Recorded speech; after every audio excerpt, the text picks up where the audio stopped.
From the earliest I can remember, I was born and raised in a Christian home. My father was a minister.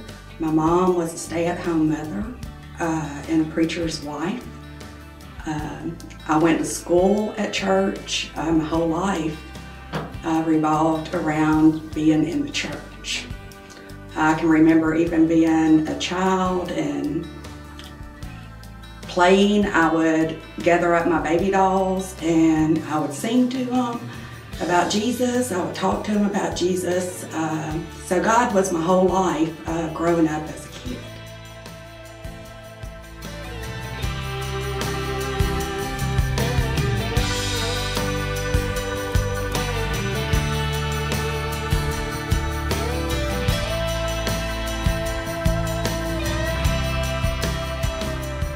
At 10 years old, my dad came to me one day and he told me that him and my mom were getting a divorce, and I didn't quite understand that. And so my whole life changed at 10. I was taken from the church that I had been raised in my whole life. We weren't going back there anymore. Life as I had known it was just out of control. I mean, I went from church school to being put in public school. I never knew what it was like to really be around other people than church people. And I think that that's probably when I started to get kind of a rebellious heart.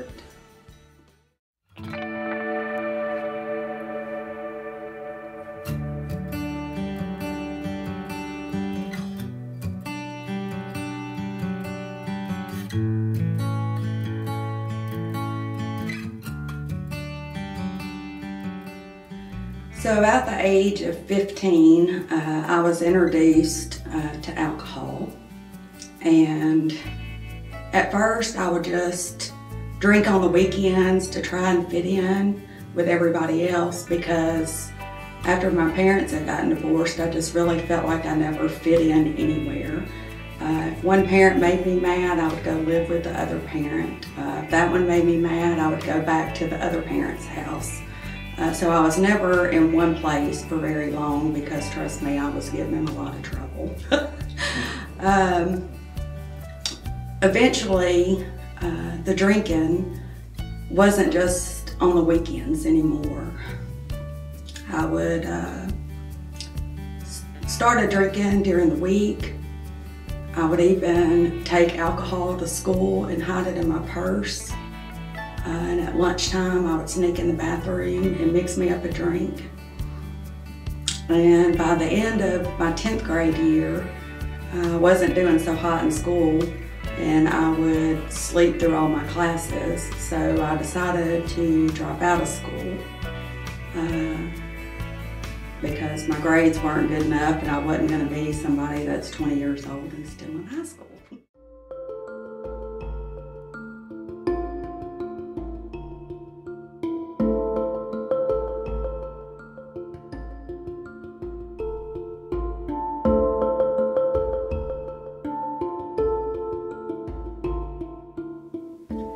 So I had my grandmother, and she was a godly grandmother. She would always tell me, "Now, Ladonna, God has given you such a tender heart, and I see it growing cold." And she would say, "Please, don't let your heart grow cold to God because of what you've been through. You've got to trust Him." But I would just kind of blow off what she said, because I was, just doing my thing, partying, not thinking about the kind of life I had just come from. And there were a lot of times that I would pray to God and I would ask Him to take my life, because I didn't want to live with all the hurt and the pain that I had been through.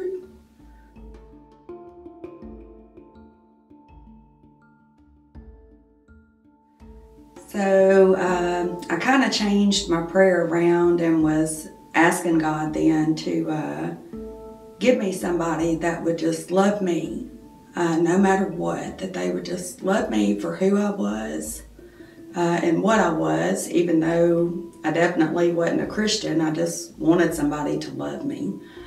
So I met my husband, and we were dating, and then we got married. And in 1993, it was 5 days before Christmas, I found out that I was expectant. And so we were happy, we were excited, we were preparing for our child to be born. And in August, I was due August the 28th, and August the 14th I woke up that morning and I hadn't felt any movement from the baby, our little girl. So I told David that he needed to take me to the hospital. And so we went to the hospital, and they sent a nurse in, and she come in and she was trying to find the heartbeat, and she couldn't. And then another nurse, she went and got a second nurse, and that nurse come in and she couldn't find the heartbeat.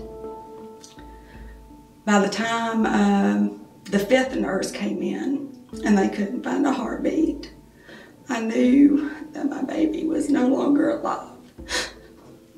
So they took me to the ultrasound, and they wouldn't let me see the screen. But I remember the doctor looking over the screen, and he said, "I'm sorry, but your baby has no heartbeat."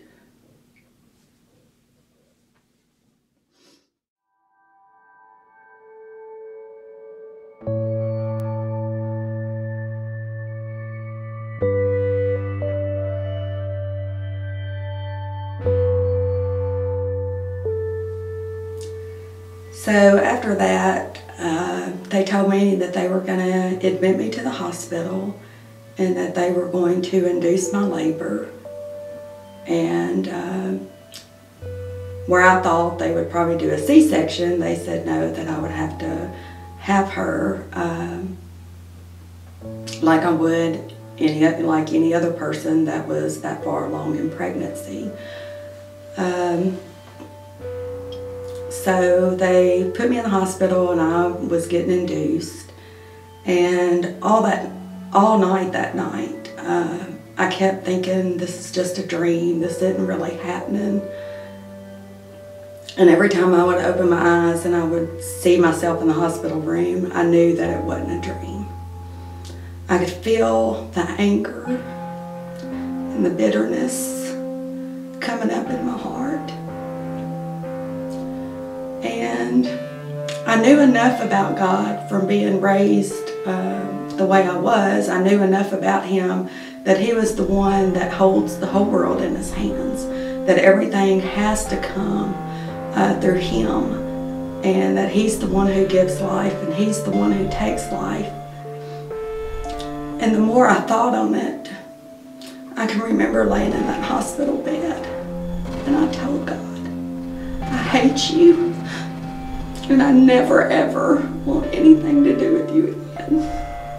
You've taken my child from me, and you could have stopped this, and I never ever want anything to do with you.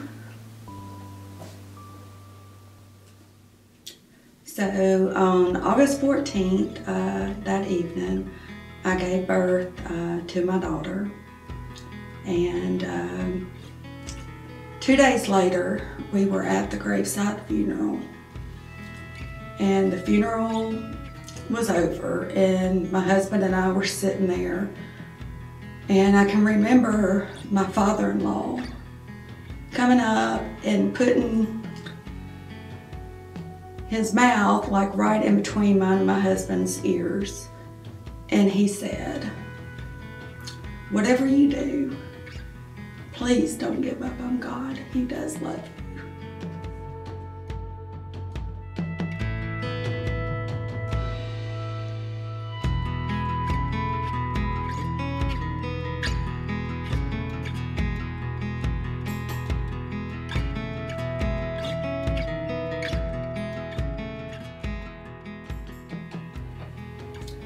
And I can remember thinking when my father-in-law said that to us, that he didn't know, but 2 nights ago, I had already given up on God. About a month after the funeral, he came up to me and he gave me a letter, and he had written it to my daughter. And so I'm going to share just a portion of what he wrote. And he said, "You were prayed for over often while still in the womb. One main theme was to let her be a good, kind person, much better than I. Let her come to know the Lord Jesus Christ. Let her serve God and be a much better Christian than I can ever be. Never in my thoughts and imaginations did I ever think he would call you so soon into heaven for service. But God knows things that mortals don't know. He knows what is best. The Lord giveth and the Lord taketh away. Praise God anyway." And I can remember getting to that portion of the letter, and I thought, how can a man, and this is my father-in-law whom I love, how can he say, praise God anyway, after what he had just done to me? He took my child from me. How could he be praising God through that?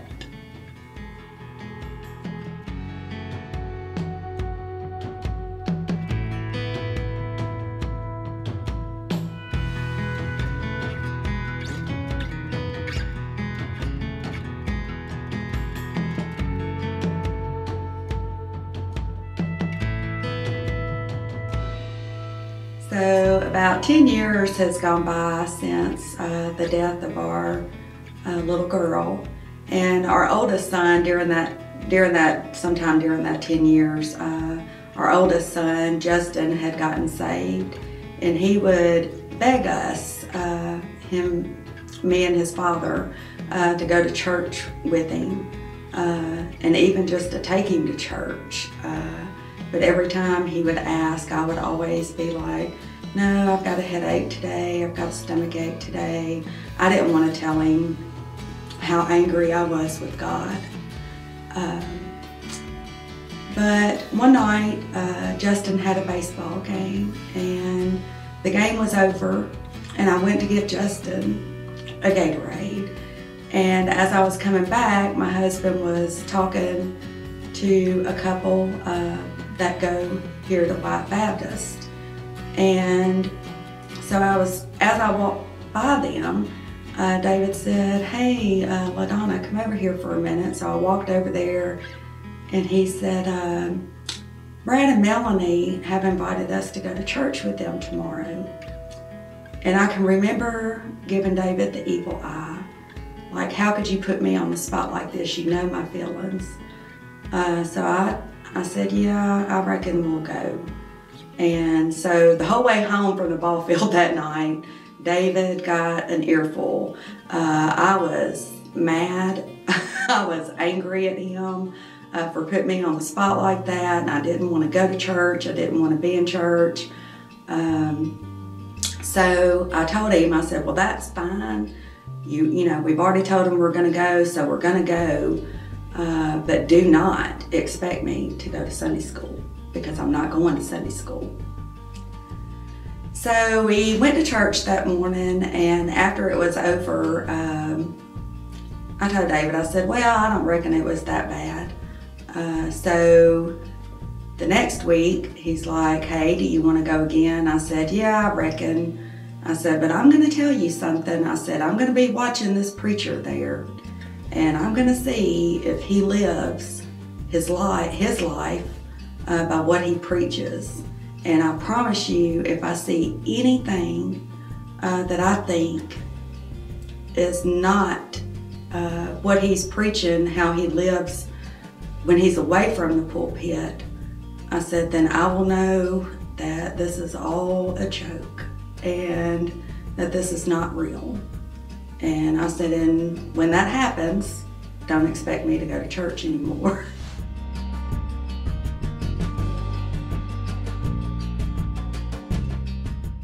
So we continued to go on Sunday mornings and go to church, and about a couple of months after we had started going, I was sitting through the service and I just felt that something was just tugging on me, and that I could let all this bitterness and all this angriness go. I just had to be willing to do it. I really didn't understand a whole lot about it, but I can remember it coming time, and it was the altar call, and I can remember just sitting there and I was fighting it. It was like, no, I don't want to let it go. But then a part of me did want to let it go. And so I can remember sitting there thinking, you know, this is my time. This is my time. I have to make a decision now. And it's either I'm going to walk down this aisle and I'm going to give my life to Christ, or I'm going to continue to be the way that I am now. And if I was to die, I knew that I would go to hell. So I sat there and I really contemplated for a pretty good while. And then I remember Brother Scott saying, you know, we're going to sing one more verse. And I knew that I had to go. And so I stepped out in faith, not knowing a whole lot. And I can remember telling God in my mind, I really don't know what you expect of me, but I'm going to give my life to you.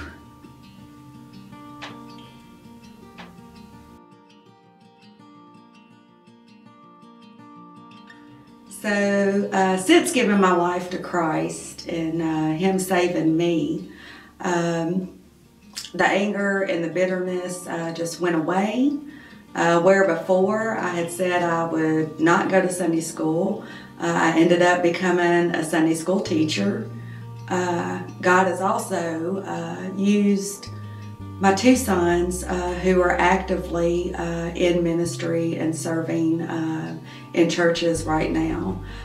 So I'm just thankful for what God has done in my life. He took things that were dark and painful, but He used them for His glory. And my name is Ladonna Ricks, and His grace is enough.